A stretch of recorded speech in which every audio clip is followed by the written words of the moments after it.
Welcome, mere mortalites, to another episode of the Mere Mortals Musings.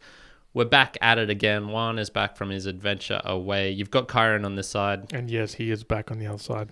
He's back from a not so fun adventure. Wasn't very fun. Stressful and, I don't know, cold as well.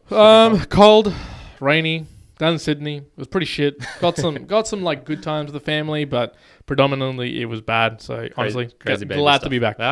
Awesome.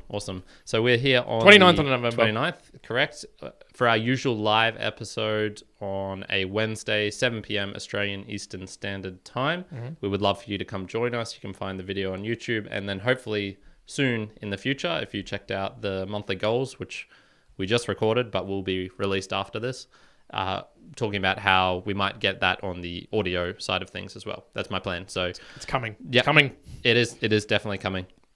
A Musings episode is where we pick a particular topic, dive deeper into effective philosophy. So looking at the kind of broader, large-scale implications of whatever we're talking about, but bring it back into everyday real-life occurrences. That's what we really try and do with here on this podcast. So I picked this one, talking about moments. What did I actually put in the moments in life? Moments in time, I think was what I wrote. Yeah, and so any moment could be the last. What should I do about it? What should I do about it, Juan? And yeah, what this came up was because we were reflecting on our shared experiences over these last month. Probably since about late August for me was when my mum was having some particular issues, health related stuff, and Juan's been having lots of firsts and lasts with baby Vienna since she was born in Cinco de Mayo. Correct. Yes, that's good. She's got an easy birthday. That's really good. So yeah, I think we'll kick off with that, just talking about some of those things. So we've had a lot of similarities for our last 3 months, and it was kind of first and last. So a lot of new moments for both of us. So first of all, how do you think you're going just in terms of just in terms of general life these last 6 months? Let's constitute it, or at least bound it. What? Because this is an interesting one. I was like, just so we are talking about the same thing or similar things. What do we consider a moment? Like what do we define here? What are we defining here a moment? Because you're right, like there's a lot of things that have been happening and things and actions and whatnot. Yeah. But would we say, when you talk about like if you get down to the philosophy at the base of it, you're like, well, what is a moment? Are we saying it's like the decay of a single atom? And is it like, oh well, you're pushing back on entropy? It's, no, but we're saying like a moment, and just when you're saying a thing, I would say it's, for me, when we talk about moments in time, what is a moment in time? Well, it's in time, and so it's got to be like time that goes and slicing it through. It's got to be something like an event has happened, and it's a moment. It's a moment that I care about. Like I guess I'd go, and maybe this is not the exact definition, because obviously you can have different definitions. But for me, I'd say of what we're talking about, it's that matter, like that we care about to conceptualize as a moment. So here, there was a moment where, like we're talking about, I fell over, right? Juan ate shit on his driveway. Yeah, and I was talking about this with my partner around, you can say like a person's had like all this bad shit happen to them over the last few months. Yeah. Or you can be positive about some of the things, and even though some bad shit's happened, hey, fine, but that doesn't constitute a moment. So for me, eating shit in the driveway, that doesn't constitute like a moment in time. And I wouldn't necessarily reflect back on the month to go, oh, you remember that moment when I fell? Like, I want to say it like a moment. It's like, oh, no, it isn't. It happened, but I'm not saying it's a moment in time for remembering or anything like that. It's just something that has occurred. So for me, what I'm going to be talking about it is moments in time. It's moments in time that I care about. Yeah. And so this doesn't mean that other bad stuff doesn't happen or other good stuff happens or neutral things that everybody does. Because I think some of the times when people talk about this, they either like, when you hear, especially when I see some reels, and there's a guy called Chris Cron. Do you know who Chris Cron is? No idea. Talks like such either bullshit or nonsense, or the way that he speaks. You have to, if you haven't, go check out the reel where he talks about where he wakes up at 4 in the morning, and him and his wife do a 20-minute joint meditation session on the treadmill. Then they do like mind palace to fill themselves with serotonin, and all this thing that they're talking about just sounds like either you're doing it and it's just so over the top and retarded, or you're just lying and you're just making shit up. Whichever case, in all this spiel that he talks about what he does and everything, it's okay, you're talking about moments in time that you're recalling. But there's other moments within those moments that you're not talking about that people either maybe forget that they're not doing, or we're not talking about it because it's not things that we care about. That's what I'm saying. There's in between things that happen in our lives that we're probably not going to refer to here because it's just that we're going to talk about the things that we care about. Yeah. Okay. No, that is really good bounding. And I'm noticing before when you were talking about this episode, and I think you were saying like, you called it memories instead of moments. And I think that's pretty much maybe the reason why. Bang on. So for me, I would describe a moment as a memory, a very vivid memory. Doesn't necessarily need to be true or what actually happened, but it is a moment that you recall and remember, a memory that you recall and remember. And I would probably put it in the terms of that Disney film, which was it called Emotions? Yes, I think, yes. You know, the core memory, those little balls. That's what I'd call a moment. And so it can be a larger one, or it can be pretty condensed. And so you could have, you know, that single instance of something really funny happened, and you just remember the look on someone's face or something like that. Or you could have a moment, which is kind of like a large memory of when I overtook a semi-trailer, like a B double, when I was heading out to the mines. So the whole thing took probably about 30 seconds. And if another car or any other vehicle was coming the other way, I overtook it on a turn, like on the inside of a turn. I couldn't see shit. I would have died, 100%. I was going 130 Ks. I would either hit them head on, or I'd veered off onto the side and we're on a hill sort of thing. I would have been fucked up. Really, really bad. And that is a moment for me. It's a moment I recall now, even though it took 30 seconds. It was a very condensed thing in my brain of a single instance, which makes me recall. Usually it's cringe. I'm like, oh, yeah, okay. Like, scrunch up my hands. I could have died then. You know, that what would my parents happen to my parents, my brother, my family, you know, my whole life just extinguished. Probably the closest I've ever come to death in a certain sense, even though I wasn't actually close at all. So that's definitely what I call. So, all right, I'll change my question. Since Vienna has been born, and perhaps maybe even these last 3 months in particular, have you had more moments, do you feel, in your life of those kind of core memories or things that you recall? For sure. So I think the recollection of memories, so yeah, it's like memories, moments, or at least those moments in time have become more vivid. Why have they become more vivid? I think it is because there's both more moments or more memorable moments that I can recall, and there's a positive association. So emotion's a very strong thing in the way the mind works, right? You're remembering something, you also attach it to the emotion. There's obviously been a lot of great joyful times, and so a lot of that has been attached to it, and it makes for a really quick recollection.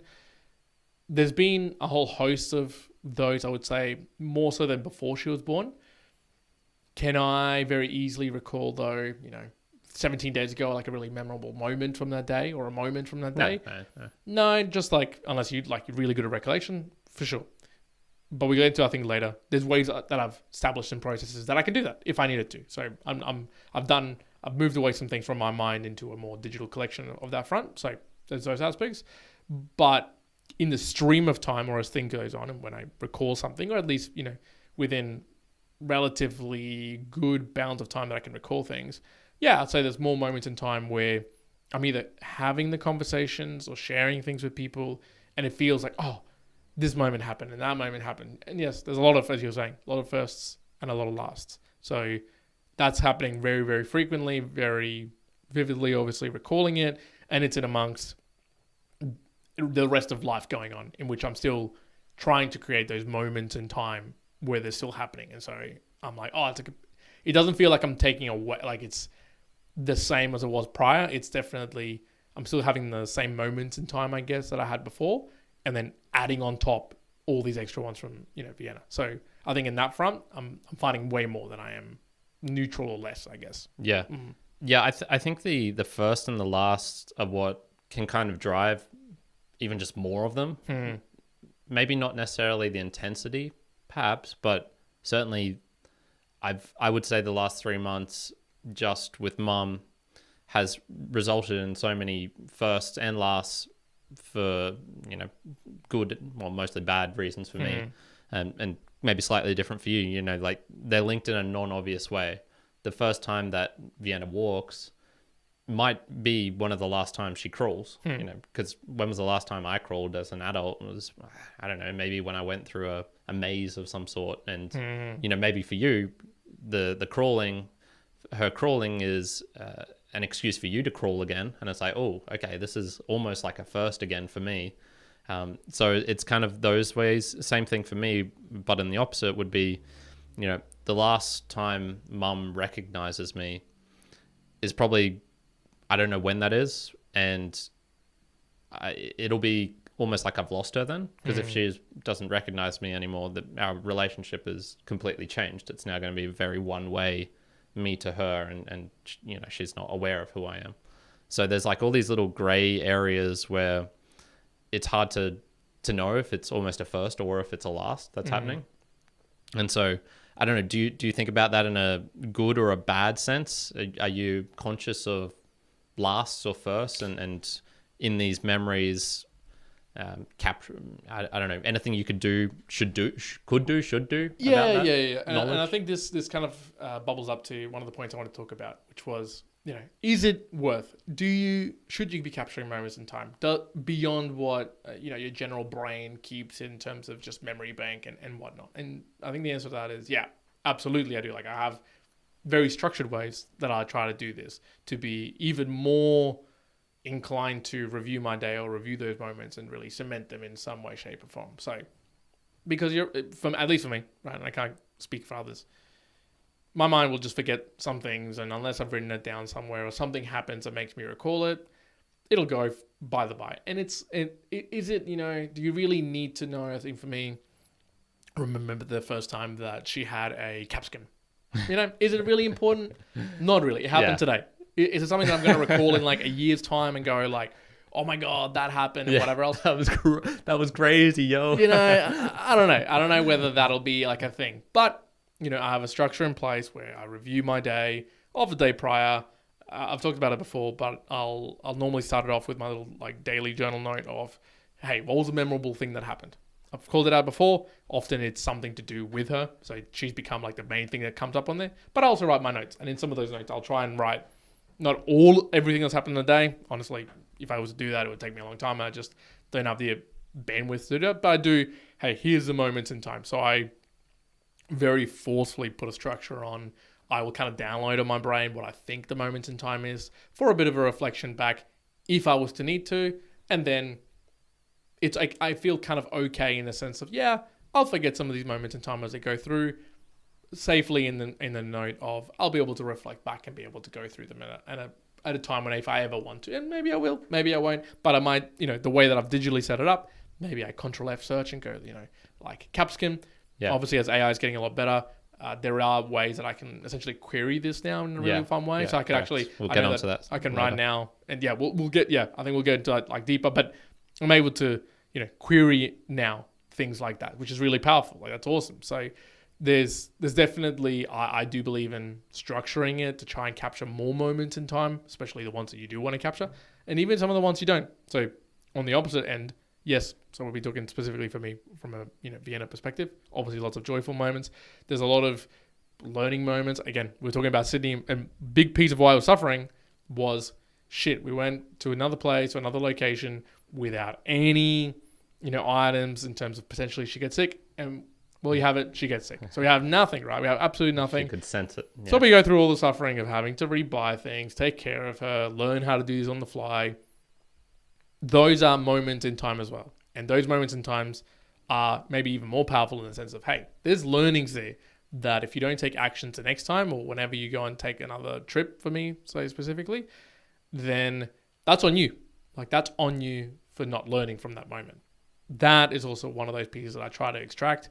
Again, I find it better doing it in like my daily journaling, because I'll get it out there, as opposed to, I don't have the freedom to, something like that happens, oh, let me quickly note it down somewhere. No, you've got to scream, baby. You got to deal with it right now. No. So the strategy for me is I'll check the after action report, AAR, from a special forces perspective. I'll go and do that. and review it to say, hey, what do I need to do for the next moment when it comes? Because those moments will always come, and then you'll be more prepared for it in the future. So I think it is, I would say, imperative to try and promote the way that you recall moments in time, both in noting them down, reviewing them, learning from them. Okay. Well, I'll ask you more about that in a second. But one thing you said about kind of not wanting to remember some stuff, that's been my last 3 months, man. There's been so many things where if I could just forget it, I'd rather would. And that's probably why I'd say in that last episode that I was feeling, just mopey, stagnating. And it's kind of because I feel like I've intentionally, or maybe slightly subconsciously decided, like, I don't really want to recall or remember a lot of this stuff, True. I've been more to the hospital in the last 3 months than I have my whole life. There was, some instances of mum being like psychotic, begging at me not to hurt her, for example. Like that's the kind of shit that's just going to stay in my brain. I can't get rid of that even if I really would want to. And yeah, there was a couple other moments like that where I was just like, oh my God, this is horrendous. So I've kind of like, I don't know, have you ever tried to intentionally not remember a time or a series of things like that before? No. No, and I think this is, but you're right though. This one's a very, I think, individual answer, because I can very, very well see that answer should be yes or should be different for depending on the person. Well, a lot of people much depending on the person. So childhood abuse or something like that, people just blot out stuff. Yeah, look, there's aspects of me that, again, if me and more lads have listened to this podcast for a while, one's a bit weird, a bit different.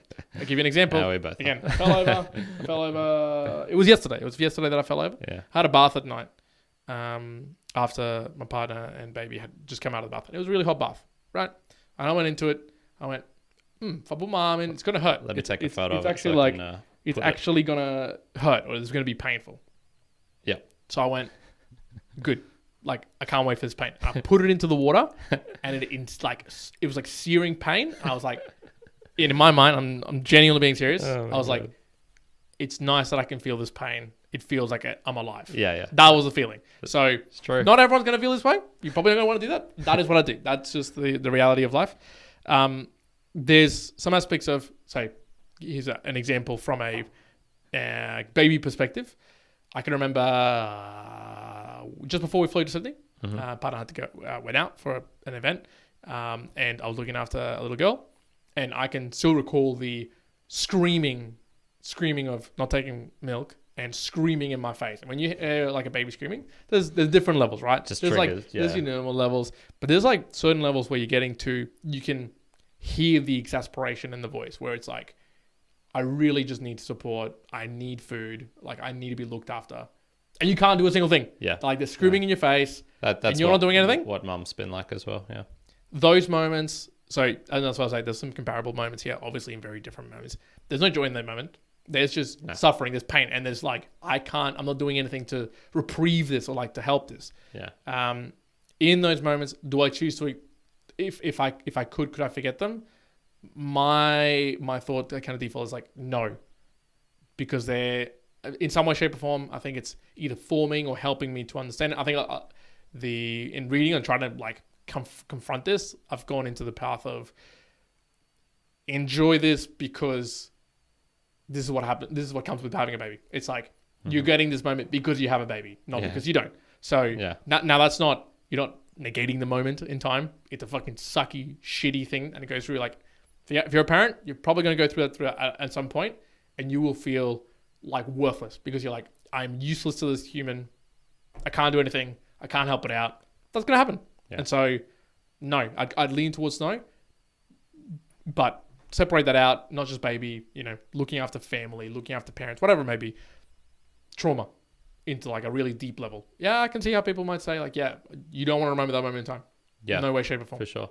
I was just reflecting as well then on a couple of other things I've noticed about in terms of my memory recall. And this is one we've had before. I mentioned it, I think not too long ago, about we're in Mexico. We saw a dead body in a car or multiples, and I was right there next to you, and I just cannot recall it at all.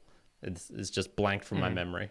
And that's one of those ones where I'm like, oh, okay, that might just be an automatic thing that my brain or my personality just does. It's not even necessarily like this last month I've been trying to forget stuff, but it certainly was, I would say this last month, there was a couple of things where I was like, you know what, I don't really want to recall that, or I just knew like, this is going to take me a while to process, and that's how it always has been. Breakups with relationships, changes in like life circumstances or things happening, stuff going wrong. It's mostly when stuff goes wrong for me. It usually takes me a while to process. But I was thinking, and I went, you know what? I think you can train it as well. You can train yourself to have better recall of moments. And so the most similar experience I've had to this is dream recall. So if you ask me any dreams that I've had in the last month, I can't remember any of them. One that I had last night, not there at all. But I know when I set myself up, do dream journaling, and actually try and recall, I can recall like 6 or 7 a night, every single night. There was a point where I was writing so much stuff in this dream journal, it was taking like half an hour in my morning. I'm like, I can't keep this up. And these dreams are so vivid, and my recall of them got longer. And so I was thinking, you can have a similar sort of thing, maybe with meditation, purposeful action, our usual go-to thing. Like if you've got a problem, you can try and solve that problem. So if you want to recall things and have more moments of the past year, if you just try do more of it, to recall them, and this gets into the point of what I was asking before about how you go about doing that for like the optimal recall or the optimal moment capture. And the last thing was just like with the first and laughs, I think if you add novelty as well, that's probably a really good way of recalling things. So novelty in terms of first and last, COVID 2021, 2022, I was doing basically the same thing that whole time. I was living here. COVID was just neutral, I guess. It would pop up every now and then, but it was the kind of same thing on repeat as had occurred in 2020. I was personally in the same thing, doing the same thing, working on the podcast, exercise, all that sort of stuff. And those 2 years are a blur. There wasn't that much novelty in them. Yep. And that's probably why I didn't have many moments from those years as well. It's almost like a case for doing things, arbitrary things that you don't even really enjoy, or you maybe enjoy a little bit, just to have new things in your life that you can attach time to. Yeah. So getting back to the question, what have you found to be the best ways of recalling or capturing those moments? Yeah, I mean, so I think the digital side of things is just offloading out of my brain, I guess, rather than from recall into a some structured way. So for me, I have a daily journaling practice that I kind of do the day after of the day. Sometimes I'll let it go for 2 days or 3 days, but in that I'll be looking at memorable moments or what made memorable that particular day, and the notes that I write down for both myself and also for Vienna. So I've got both of them in terms of what's happened that's like moment in time.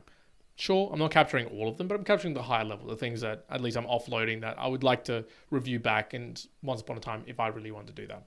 So that's there.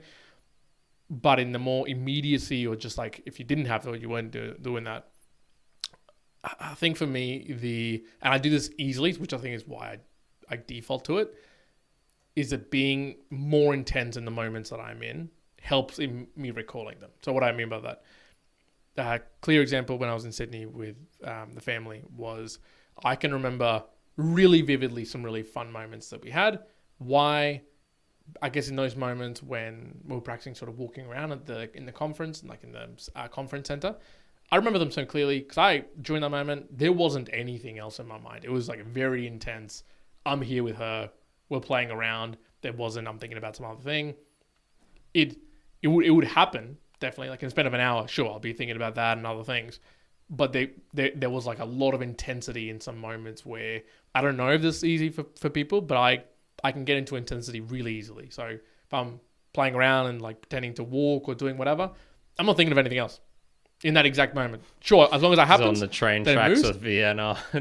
Ladder, like, balance on the beam, Vienna. Yeah, there's a lot of intensity in those things. I see it though in other moments of training for me. Like in training, there is you're very intense when you train. there is very little need for me to like dial in now. And maybe it's a practice behavior that I've done for a long time, but I can recall very vividly moments in time in training really well. Like if I was to go back through my training and find a day, there's likelihood I can remember like exact day trainings from 2 years ago or 3 years ago. As long as I get a little recall, I remember exactly that training session, how I felt or whatever.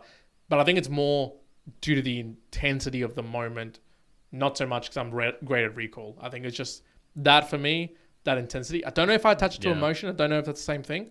But something to do with that really helps me go, shit, I can connect to moments in time that way. So what does that mean?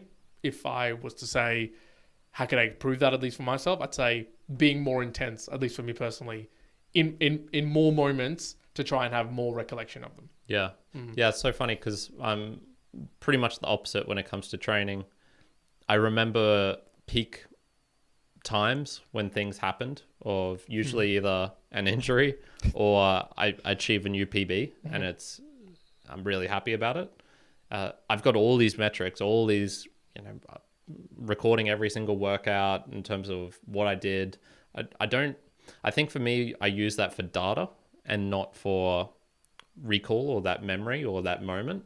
And so the way I structure it is very different. So we'll probably talk about that after the Boostagrams, about the capturing it all in terms of like data or moments or sensors or things like that, and then using that for recall later with perhaps some assistance from AI and stuff like that. So we'll get onto that in a little bit. But yeah, I definitely agree with the intensity of really focusing or honing in on the thing that makes it intense for you. So for me, I'd say it's visual stuff.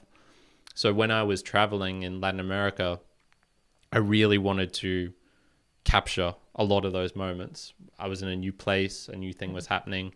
And I had one just the other day, something recalled something for me. I can't remember exactly what it was that triggered the recall, but I think it was something visual because, my sense of smell's not so great. Hearing, it's okay, but I just don't really associate maybe some song lyrics and things like that. But I just vividly recall of this one road I was on that was stretching up into this mountain, and I could kind of see down into this valley, and it was nighttime, and I went to this particular like place because I was going to go check out there to eat. I'd totally forgotten this memory for, it's been 5 years, and I'm pretty sure it was in Minca in Colombia actually.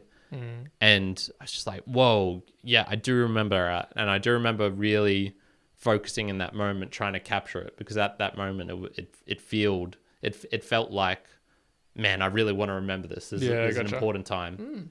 Not necessarily, I don't remember exactly what else was going on in my life then in terms of, actually, you know what? No, I do. I do remember who I was at that time as well, the kind of person I was. Okay. A lot of that is captured in that little brief, the like moment glimpse. Yeah. So I think in terms of intentionality and focus, if you are really trying to focus and figuring out what you attach to certain things. So when you think of those gym sessions, is it a visual thing, or is it, the smell in the air? Or is it the, what you can hear around in the area? Like what? I'd say it would be a trigger point? I mean, I'd probably say for me, it's visual. That's always the strongest, like both spatially and visualization. We talked about this with like the apple thing, right? If you were to visualize the apple in your mind's eye. So this is like aphantasia. If you look up aphantasia apple or something, you'll see a graph of 6 figures showing a blurry apple getting bigger. Is that what you're talking about? Yes, correct. Yeah. Now, or a red star. So same thing. And I was going to sort of like call this out. So I don't know if other people do this. Maybe if you train, let me know. I would love to see a Boostagram. We'll get into Boostagrams in a moment. But for me, with training, right, it is so intense, I guess, the visualization. So, and I can recall this very easily.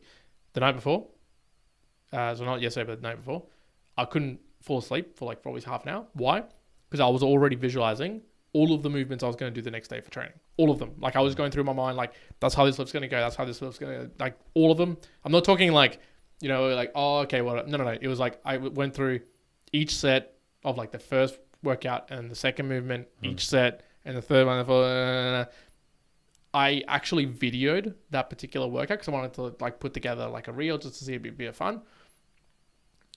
And what I looking back at the videos, this is what made me realize. I went visually. I went, oh, I can recall, and I'm talking about moments of time. I can recall all the lifts that I did, every single one down to like the very rep, how I was feeling. It mapped up to what had happened before. But when I looked at the video, I actually noticed that a few times people like jumped around from where I was doing, moved across, whatever. I could not tell you that happened during the workout. Could not recall that at all. And it's kind of like when you're intensely focusing on a ball and the monkey walks around the area. Yeah. It's kind of that sort of focus. I think it was just the visualization intensity that I had, maybe paired up with the fact that I was thinking about it the day before, helped in that recollection from a moment in time, but obviously made me unaware of a lot of other things happening at the same time. Yeah, so. Which is so funny because I'm pretty much the exact opposite. I just have default. I know what I'm doing the next day. It's already programmed in, but I'm not.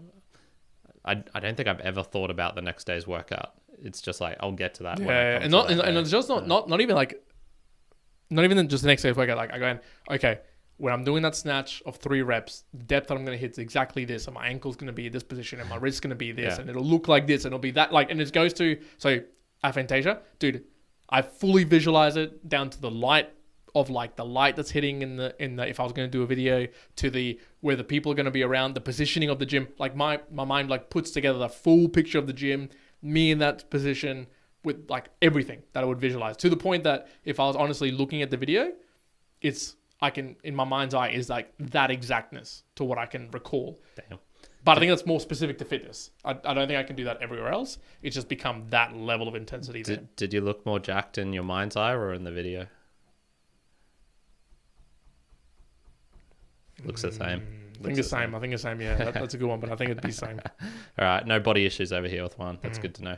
All right, I'll read out a little. We see Patricia in the chat. We see Lucas. What's up? What's up, my friend? In the chat as well. Oh no, oh no, video's still going good. And we have Jonathanus Hosky. What? You know what? My favorite Hosky moment was when they did the faux rug on April Fools, and just me being like, I've never got into April Fools, so I didn't know, and that was a totally like you were like, oh shit, no, yeah. And then they got me good. So that was my favorite Hosky moment for sure, or at least the most intense one. Damn, fair. Got me good. All right, well, let's move into the Boostagram Lounge, folks. So Boostagrams, they are a chance for you, the immortal lads out there, to support the podcast, to send through a message with some Satoshi attached. It's the main way that we like to get supported in this podcast. You can also stream through some Satoshis as well. There's various different platforms that you can use out there and apps that allow you to do that, which is fun. Out Fountain, Podverse, Podfans, Customatic, Breeze, CurioCaster, and I always forget Podcast Guru. I've been using Podcast Guru a lot recently, actually. Really solid app. So there's been obviously great to see it. Now, what we like to do as part of Musings is also read them out. Thank the supporters through the comments as well. 100%. Now, it is the 20... Did you read any in the previous session? Yeah, I would have. So we should be going from the 22nd of November. Awesome. From 7 p.m. Beautiful. So let's go. So it's Starkey, good content, 10 sats using Fountain. Yeah, I did get that one. I got that one live, yeah. Beautiful. Thank you, Starkey. Dave Jones, weekly boost for the Meme Model Nation, 12,112 sats using Krong. Thank you, Dave. Thank you. Call McCormick. He says, you bring up many things that I've gone through and thought, and this is to your personal, individual one. Current changes necessary right now. I feel it too. You're in between spaces. Many people are feeling that with you. My highest recommendation for your vibe is Wim Hof method for inflammation and mood. Breathing alone changes my mood in one round. Go with your gut every time, Karen. If you see an opportunity, take it. Choose to knock. Choose to ask. Choose to say hi. That's how it works, bro. 5,492 sats sent using Fountain. Thank you very much, Cole. He's so fun. I love that dude. He's actually should be making an appearance on the Mere Mortals book reviews live tomorrow. If anyone wants to, a pre-recorded one. But yeah, what he was talking about there, it's funny. Even though I've tried the Wim Hof method before, in terms of, I think I probably did about 3 months. I definitely talked about it on the podcast, and it never really did anything for me. But I would say that breathing and like slow conscious meditation had a significant impact on my life when I was doing yoga, which I think was also one of the reasons why I joined a gym with a full-on yoga studio attached to it recently. So I'm approaching that same advice just through a different method. Yeah. Cool. But yeah, thank you very much, Cole. And that was his favorite 5492 boost, which he sends in. Beautiful. And then another one from Cole McCormick, which saying, I'm also throwing my name in the hat to read quotes. Yeah. 1,000. Should have waited. 1,111 hats and using fountain. So yes, you will see Cole McCormick popping up with that. Yeah, that's going to be real fun. It's going to be real interesting. I don't know if it's sustainable. I don't know how it'll turn out or look, but yeah, it's going to fun to do. And look, and finally, there's a little tester from yourself for the Curio test. I was doing a whole bunch of tests. Yes. So for those who are just wondering, this is a Value for Value podcast. We give all of this upfront for you, no qualms. You don't have to message us, talk to us ever again. You can spit in our face if you ever see us in person. But we do just ask that if you do get some value from this, that you return it in ideally not spit form. And you can do this through a variety of ways. Sharing the podcast with a friend of yours, someone who's perhaps going through some tough moments in life and wondering how they can recall them, capture them, not recall them, ideas like that. Some talent, if you think there's anything we could add to this podcast that you think would be good, a recommendation for a topic, things like this, we would very much appreciate.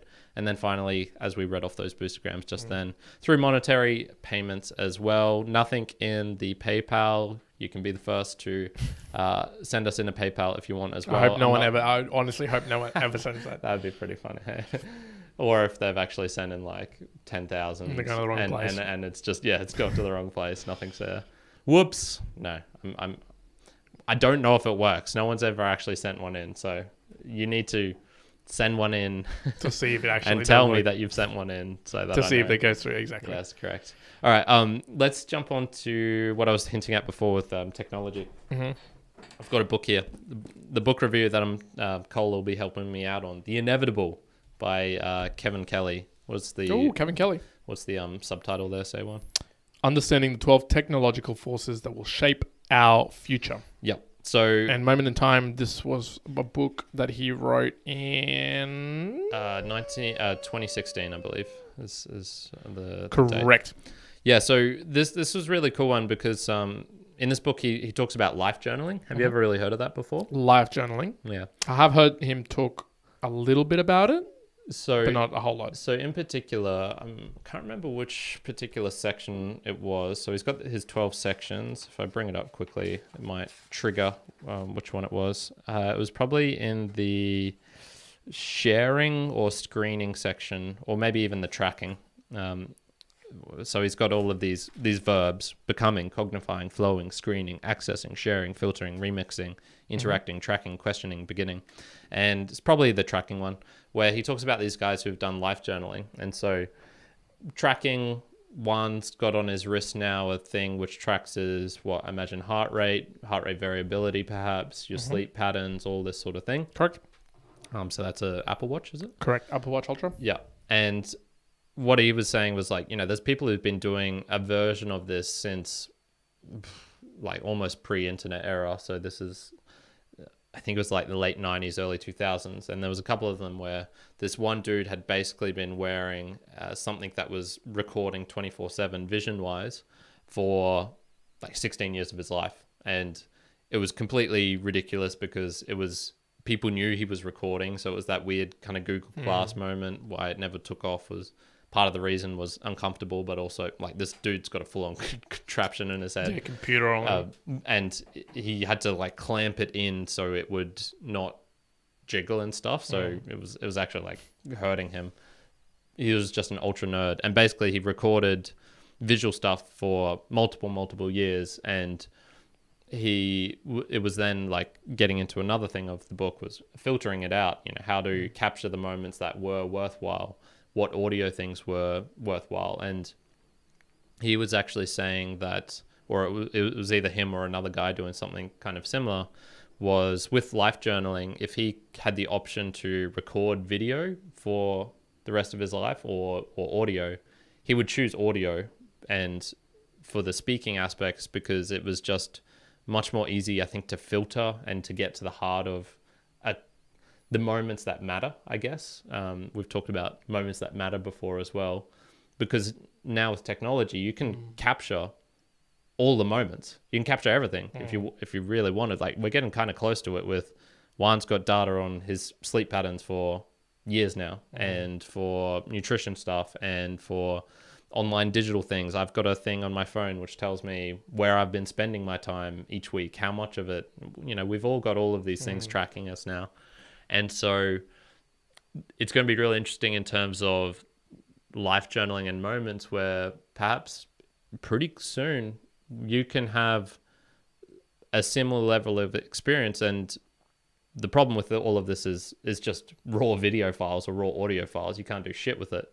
But if you can feed that all into an AI of some sort, and I've been thinking of how we could potentially do this with the mere mortals, create a little mere mortals chatbot or something like that, where I could go back, and we've got a lot of data from the podcast. I could go back to a lot of times during COVID and be like, what was I working on? Did I ever do any like handstand push-ups in during the COVID times? And yeah, sure, or like what was my max reps of handstand push-ups? And I would have to integrate that with all the other data that I've collected. Sure. But I think there's some really interesting stuff coming in the next couple of years where you can find some really particular moments that you want to find and access and get additional things. Here's another one.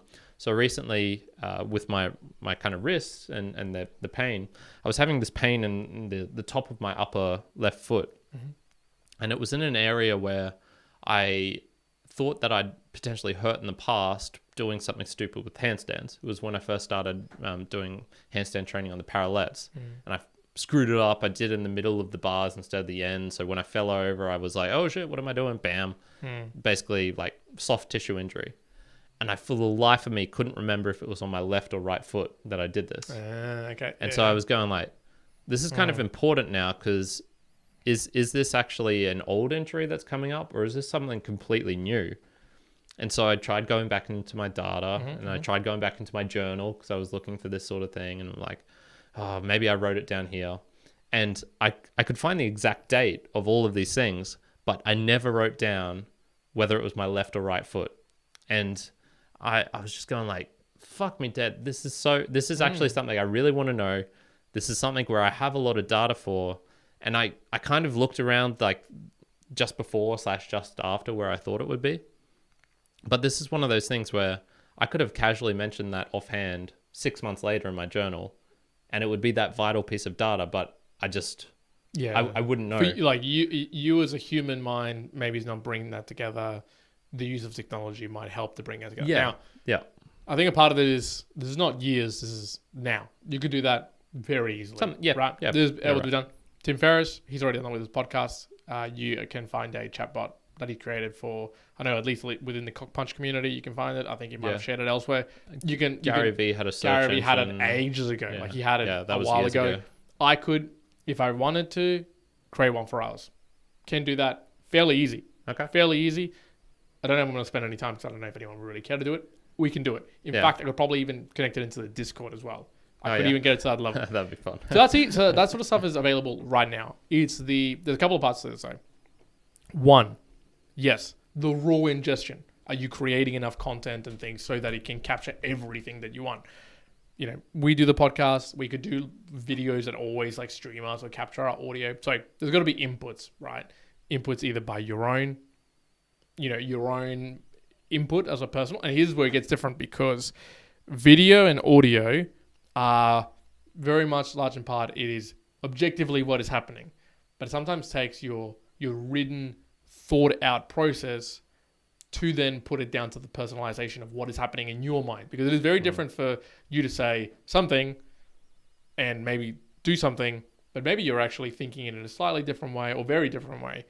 That changes the ball game, because you might be, maybe, you're walking and you're looking like you're walking a little bit off, and so maybe you can extrapolate that it's the left foot, but it's actually the right foot for whatever other reason. So there's some changes to that. So there's that one aspect. But even more, let's get underlying it. Imagine you had all that data, and I can imagine this in 20 years, right? as it goes. Yeah. The inevitable. Vienna has The inevitable. everything. There's data, everything. You can go back into like all this sort of stuff. Yeah. But does that take away from the authenticity of the moment as a human? So if you could recall everything almost crystal clear with any moment, and you could, the AI can go, hey, like, for me, I write down I think about my memorable moment of the day and whatnot. If the AI goes, and it's optimized for you, and it goes, here's your memorable moments for the day. Does that make it authentically better? Or do you then treat that as noise because it now has come so efficiently and without effort to you as an individual? I don't know. I think that it can go either way with that sort of stuff, because I can imagine it scrolling through all this data. I've got a Word journal. So it was a journal I kept on a Word document that I put so much writing in there that it started to get laggy and slow. And I was going like, oh, I got to start a new one because this could just fail and corrupt, and then I'll be screwed. So I've got this thing which has a lot of subjective shit going on in that thing for sure. Yep. And I can really imagine a bot or something going back and through that and finding out and recalling a couple of things which I would glance over nowadays if I'd read it and be like, that's not that interesting. But it could really find something and highlight something which I'd never known about or never recalled. With this foot injury or something, imagine it was in the future something to do with my left elbow, and I'd thought I'd never actually hurt my elbow, and then it goes back and it's like, oh no, you actually did something to that this time for this thing, and maybe I didn't even realize it. So I think it's really good in finding out. It could be really good in finding out those things which you didn't even appreciate that mattered. Yeah. But then also, the force feeding stuff. Yeah, that is. I could see that being. I'll give you an example of what I mean. Yeah. So I do daily tracking, right? And I've been doing this now for 2 or 3 months, where I'll feed. So I've got a template set up, but I'll feed this into AI, and I will get back. What I'm asking it basically is, can you review all this data that I'm giving you, all this raw data that it's my notes, all of this, optimize in a particular way. I want you to be looking for some specific things and give me back a summary. So I can do, and basically I'm using AI to do my monthly summaries of what have been going on. If you had to ask me at the beginning, is that better or worse? At the moment, it has made it faster because obviously I'm not going through the process of going through all the things and reviewing the data and all that. It's giving me all, here's a review, here's a summary, this in the way that you wanted it. I can read that. But something funny is happening is I'm reading it, I'm looking at it, and I'm not connecting as much as when I then had to spend the effort to go through. And I don't know if that's because in that process, I would review the moment and I would recall the moment. And I go, oh, I do remember that particular thing. I do recall that I did that. And that was a really awesome moment. And then when I've written it, I might feel happy. I might feel, oh, yeah, there is that learning. I've got to really remember to move forward. When reading it, just reading it, it kind of misses that effort perspective. And I think the only way to me kind of get past that would be so I'm going to be doing this soon for November. I'm going to have to get the summary and then actively spend good time reading it and thinking back through to kind of give me what I was doing before, but then it's losing that efficiency. So maybe it might be a case of, hey, it'll help people who might not be able to do that, or it helps in that manner. But there's an aspect of effort that I think is imperative to create the memorable moment, or at least recall it and make it authentic. Otherwise, you could have something that gives you all the details and everything that's happening, and I may be swayed to it will become less authentic, less of a care factor than what it is now, with a bit more effort having to be put in together. Yeah. I'm going to relate this to my last point, which was the hedonic adaptation / treadmill. Do you know what that is? Yes. Yeah. Okay. For those who don't know at home, there'll be a little graph on your screen if you're looking at this afterwards. It's essentially XY chart, but with the Y going into the negative, and the X is just time, I guess, and then the Y and the Y is positive on the top, is good stuff happening. On the negative, bad stuff happening. And it's essentially just a curve going up and over this line. And it's saying your happiness level, even if you have really good things happening to you, you just trend back to this baseline. And then same for the negative. If you have really bad things happening to you, you kind of adapt to it, and then you get back to this normal bit. Hence the treadmill, and the hedonic is just like good and bad. And my friend Brendan recently noted that he's not happier after achieving the one arm handstand. So he's gotten pretty good at it now, consistently getting 5, 6, 7 seconds on his right arm. A couple of times he's hit 11 seconds on the one arm. First of all, fuck that guy for getting it before me. That's absolute bullshit. Because it wasn't a competition, but there was a time where I was probably a little bit ahead of him. So fuck him. But he was just saying like he's not happier after this. He got it. This was his dream goal of his for forever. It's the hardest he's worked on any movement ever. And now that can kind of say that he's got it, it's like, oh, this hasn't fixed my life. This hasn't made me all that happier. Pretty much the hedonic adaptation right there. I think the AI is probably something similar to that, where you'll have firsts and lasts, and some of them are good. And I think check out the book review if you want my full thoughts on just like technology and stuff like that. But there's certainly some aspects where it's like, oh, there is going to be a last in terms of memory recall, of you recalling a faulty memory and then someone else having this contradiction, and then you getting to argue over whose interpretation is correct, because you're just going to go back to the video and be like, I told you I was right, motherfucker. Like, you get out of here with your bullshit. Maybe those things won't even recall, because the AI will be like, oh, you're just about to say this thing, it's wrong, just so you know. And then you're like, oh, okay, maybe I won't say that. So I could see like positives and negatives on that, and it's not necessarily good nor bad. It's just different in a way. And I was just continuing on this hedonic adaptation. I was reading some criticisms on it, and there was one thing I agree with, which was stating that the negative maybe doesn't return as high to the baseline. So maybe you're actually stuck in a little bit of a lower level than you would be. So your treadmill is actually a little bit lower, or maybe it just doesn't return as quickly to the baseline. So it's not as necessarily exactly the same as the positive. And that's one thing that I fit in with my worldview, was like negative experiences tend to repeat and persist. And so this is why I certainly feel with lots of moments in time, there are a lot of things where I'd rather not experience again, or forget if I could, because here's one for me.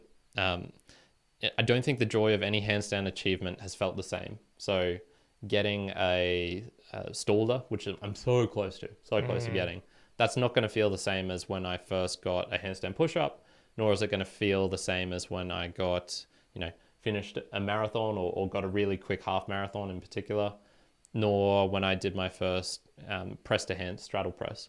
They're all kind of like unique experiences, but every time that I've been single and like looking for a girl again, looking for a partner, and dealing with the same internal self-criticisms of like a date that didn't go well, and it's like, it's my fault, she thinks this about me, or that thing, that is just, it's like so similar in terms of like the repeatability and persistence of it.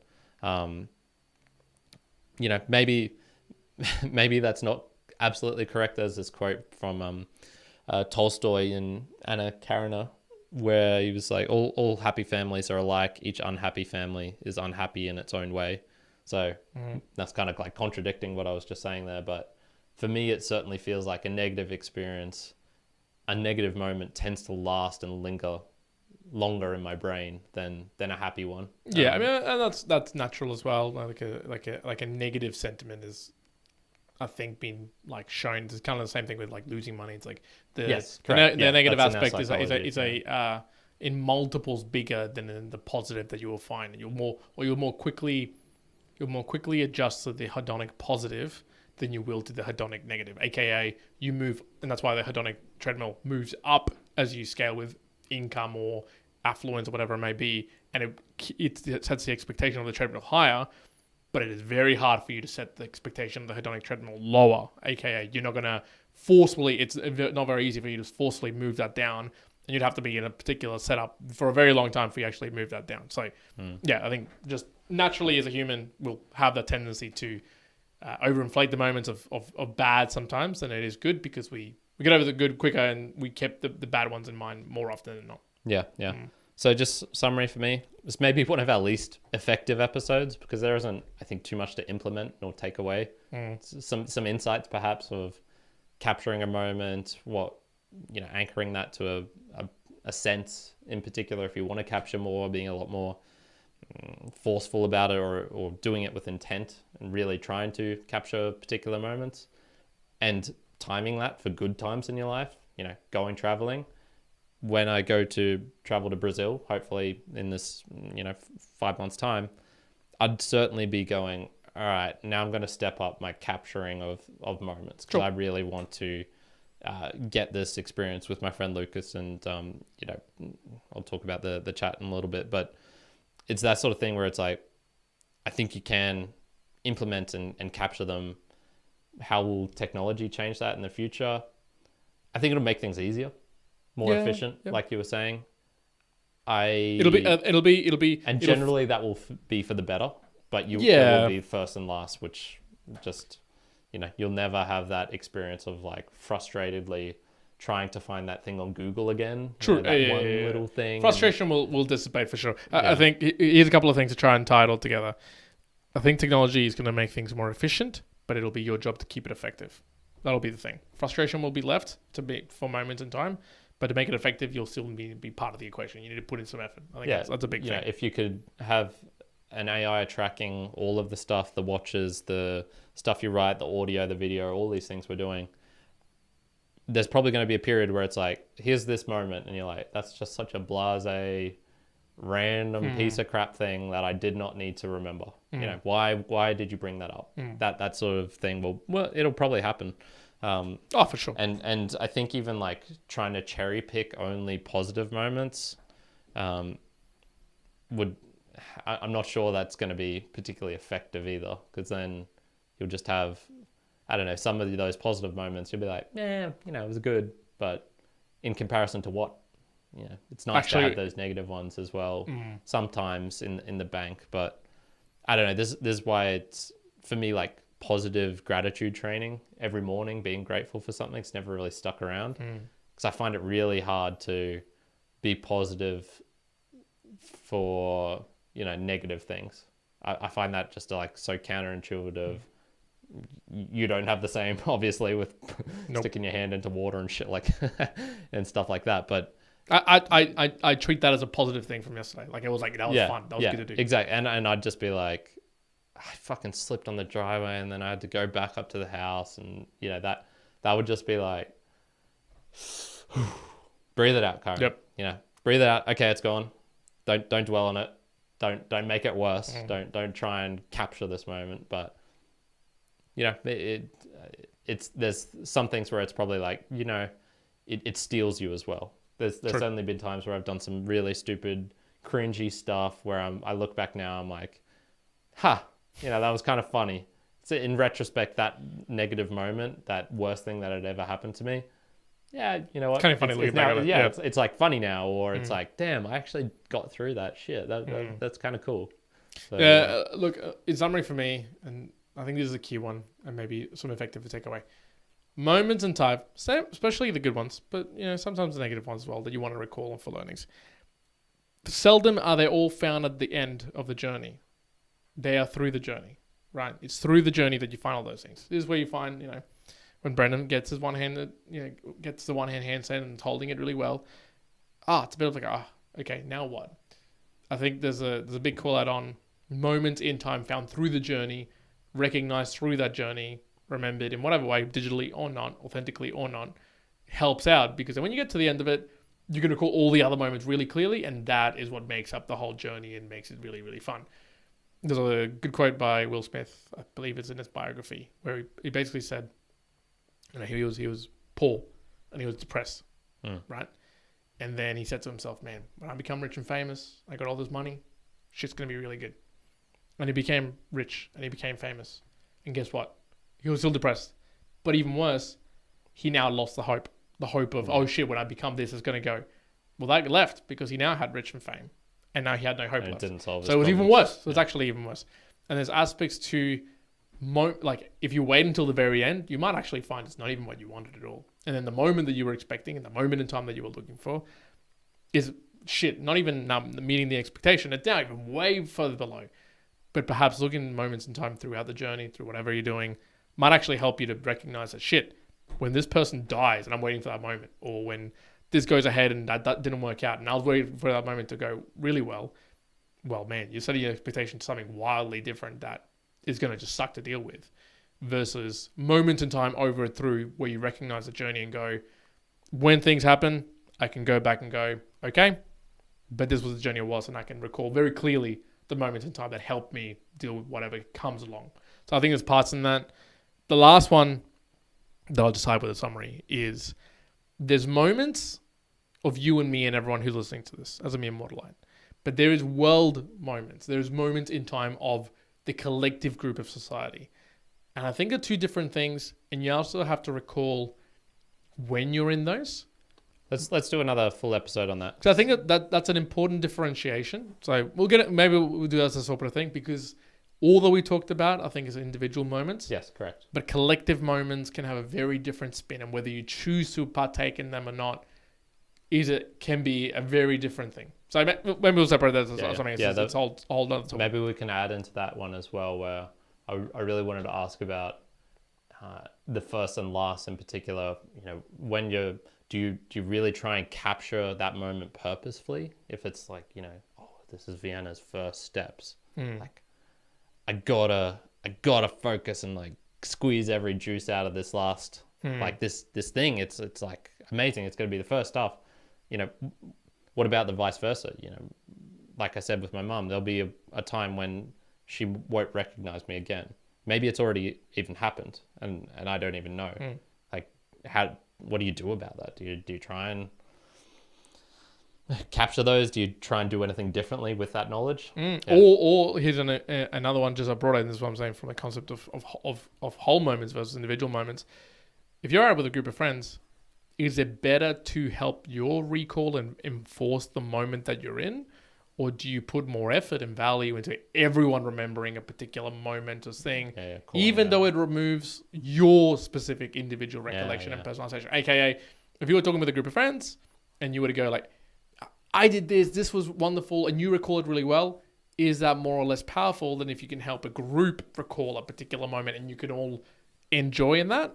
Yeah. Let's leave that next episode. Next episode. There you go. More moments in time. Yeah, moments in time. Part two. So there you go. I don't know. Maybe we'll call it like world events or group versus. Yeah, we'll find a. We'll find a name, but it'll be more around that. So there you go. Definitely. Me and Wallaby. If you want to tune into that, good stuff. Go for the next podcast. We've been talking for a long time. We talked already about the Boostagram, how you can support us. Time, talent, treasure. That's how we work around here. Value for value. We put out value. You return value. Time, talent, or treasure. You can send through a Boostagram with Satoshis attached. A comment with Satoshis. You can stream. Joining us in the live chat like Lucas is here. And he was just, saying like, fuck, 11 seconds. Damn, my boy is magnificent. And even just talking about the handstands, even though Brendan said he was like unhappy, or not unhappy, it's just like, it didn't bring me additional. Sure. It's still like, oh, okay, all right, I can do this now. We did capture on video him doing, I think it was like an 8-second one or something, or a 9-second. And no, it was his first 10-second one. Yeah. And I was there with him. I'd taken him to my secret spot by the river. I'm like, this is a secret spot. This is where magic happens. Magic fucking happened. Yep. And then, I got to run in the back of the video, fucking Naruto run. Woo! And we've captured that. So it's like, that can't be taken away. So, even like the grind, the journey, and then the uneventful thing, there's still those, you can forget about those bits in the middle as well, where it's like, oh shit, yeah, I remember that. That actually happened. Awesome. Yeah. So anyways, that's all. I don't even know what I was talking about from the value. No, that's it. We'll end it there for today. Thank you, you were talking about the comments. Yes, for the people who tune in live, we tune in live, 7 p.m. Australian Eastern Time. Thank you very much for tuning in. Obviously, do appreciate that. If you listen to it afterwards, come on the live if you would like to. That would be awesome. But if you're not, and you're tuning in all the way to here, look, share it with a friend, share it with someone who might want to check it out live, and stay tuned for the next one. Definitely. So, me and Mortal Lights, we're going to leave it there. Thank you very much. Take care. Bye now. Ciao, Karen out. Bye. Bye. Ciao. Arrivederci. Whoa.